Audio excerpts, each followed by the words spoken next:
Hey everyone, I'm Nick DiMatteo, and welcome to week 177 and video episode number 3 of 4T, the Thursday throwback track. This week's band is a personal hometown Philadelphia, Pennsylvania favorite of mine, the Dead Milkmen, and their first 4 albums, which I have on LP, and they are Big Lizard in My Backyard, Eat Your Paisley, Bucky Fellini, and Beelzebubba. I also have their subsequent 2 albums on cassette. And those first 6 albums I dove into head first and never came up for air really until sometime in the early 90s when things started to wane for them.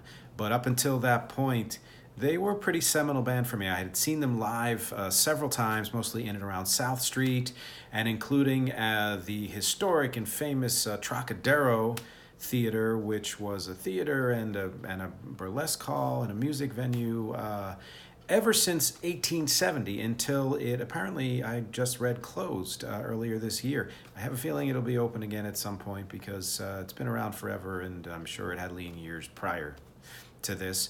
But who knows? Happy to have not only seen shows there, but played there once with my old band, Ape Cafe. It's a great place. South Street in general, great place. The Dead Milkmen, very connected, not just to Philly, but to South Street in particular. For those of you who have any knowledge of this band at all, you probably know their song Punk Rock Girl, which was their only giant hit. I think it was around 1988. And they mentioned South Street and a lot of places on South Street and things like that. If you know them at all, again, that may be where you know them from. Or if you're from Philly, you have probably heard of them and are old enough to have heard of them. They were a second wave punk band in that, punk started in the 70s. And they started in the in the mid 80s. Really, they were formed in '83. Their first album, Big Lizard in My Backyard, came out in 1985. So they were really very much of the '80s, especially when they were kind of in their cult and developing years and into their brief period of commercial success. And so they had been influenced by earlier punk bands like the Dead Kennedys. I had always thought that they got their name from the Dead Kennedys and were just making a joke about the name because it seems silly to combine the words dead and milkmen. And I think that still probably was part of the influence there. And you can tell if you know anything about the Dead Milkmen, they're funny. They're always trying to be funny in either very open ways or very subversive ways. They have pointed, jagged lyrics.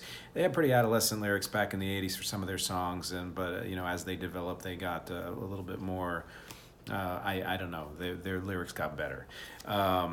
But from the beginning and really still till this day, they have that kind of pointed irreverence in both their lyrics and their music. What I found out in reading about them is that according to the main dude, they actually got their name from a character from a Toni Morrison novel, which I think the character was named Milkman Dead or something like that. I don't know much about it. Sad thing is, I think I read that novel a long, long time ago, but I don't remember anything, honestly, at this point, unless I look it up again. I don't know. But I can tell you a whole lot about not just the Dead Milkmen, but Philly music in general. Anybody who is either from Philly or knows anything about Philly knows that it is a huge music town. To this day, and certainly back in the last several decades, their radio to me was more vibrant than than even New York City. And I've been in New York City for 20 years. And back when radio was a thing, which was still sort of a thing when I moved here, I was pretty disappointed in the pickings here. And I can tell you in Philly that there was pretty much every single thing on the radio. Philly is and was that and has always been really that kind of town. It's sort of in an area where a lot of different things meet. You have the kind of Northeast influence. You have the further out into the Midwest influence sort of, or the North Central and that kind of area, and of course the Southern influence and things like that. All of that came together in kind of an urban / suburban way with touches of everything else to form various versions of what is known as Philadelphia music. My dad, for those of you who know me, you may know my dad. My dad was a huge Philadelphia music star in the 1950s and 60s. He even toured nationally and in Canada and South America, and rock and roll reviews and things like that. He was a big band singer and everything. And he benefited from being in Philadelphia and being a part of one of the big scenes there. The jazz was a huge thing in Philly and still is, but when it was really developing, Philly was one of the important places for jazz. Doo-wop and 50s music, lots of bands in the 50s from the Philadelphia area, lots of songwriters too.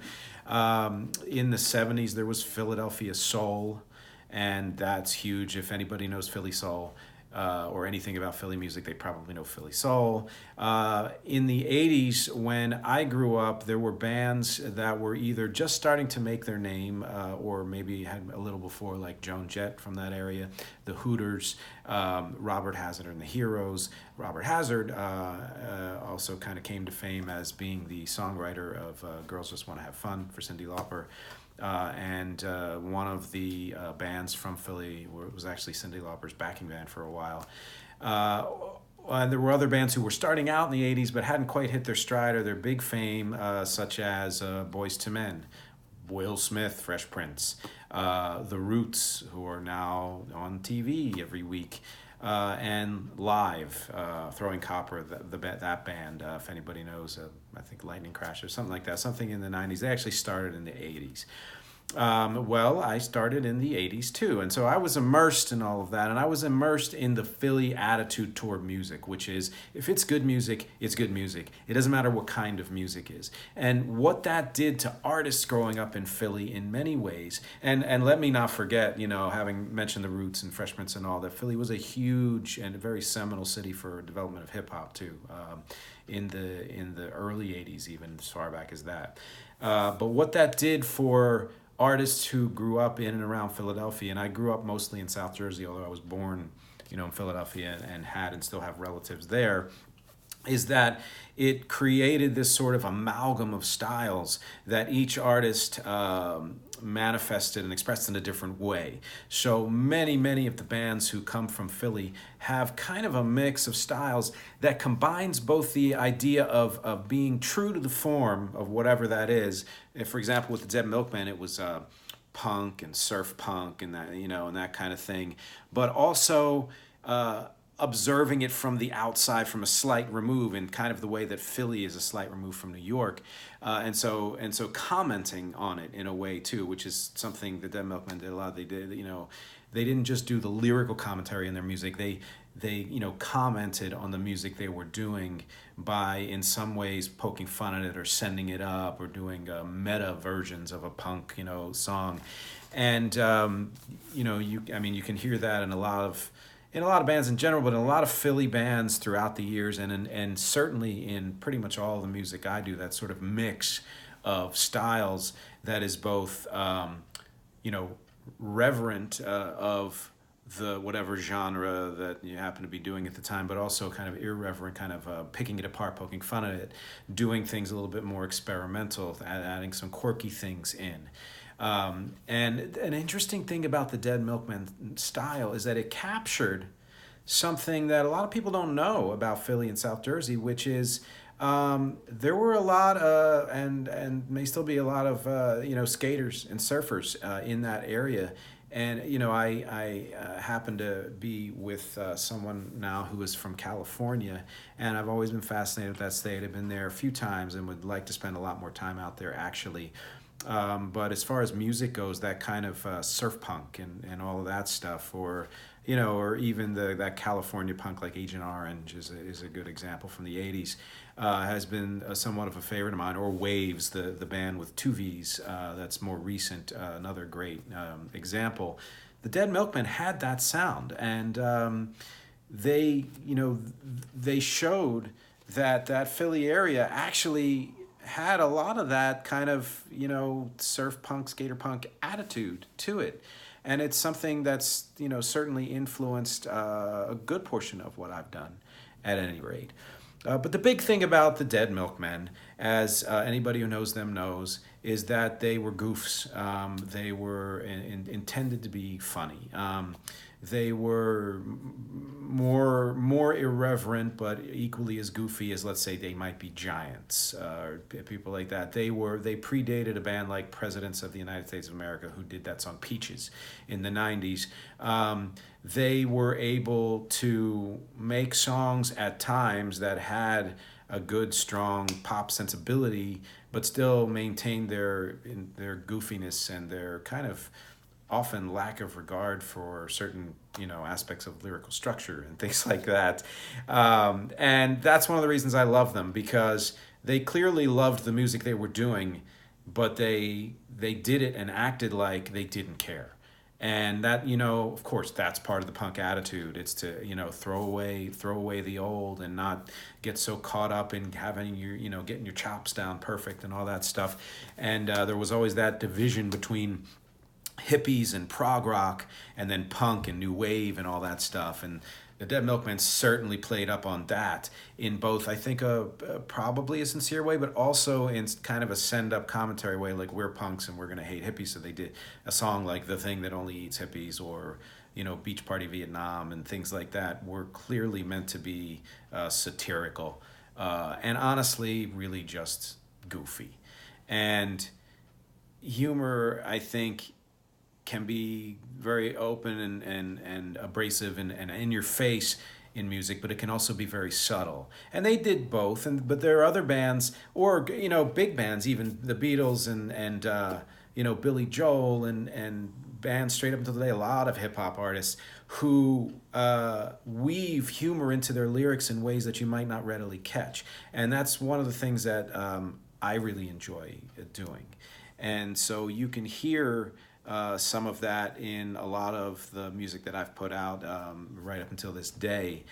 And that's one of the ways in which the Dead Milkmen influenced me. And I'm happy to say that through all of their ups and downs and the unfortunate suicide of one of their members in 2004, they broke up years before that. They reformed again years later, I think in 2008. They are still around. They're still performing. They're with a local Philly label that is a socially conscious label that gives part of its proceeds to charity. And their recent material, and I think they put out an EP in 2017 is the latest thing that they released, is as good as, and honestly, I think is better than their older material. And that's one of my favorite things, the band that is supposedly from one era, who is still around, who has still been around. It's kind of like the story of Philadelphia. There's a sense of being the underdog, there's a sense of being slightly removed from the action, but still kind of in the action, and yet never giving up, always knowing that somehow you're in the mix. You may have a weird way of doing it, or kind of a insider / outsider way of doing it, and yet you're still there.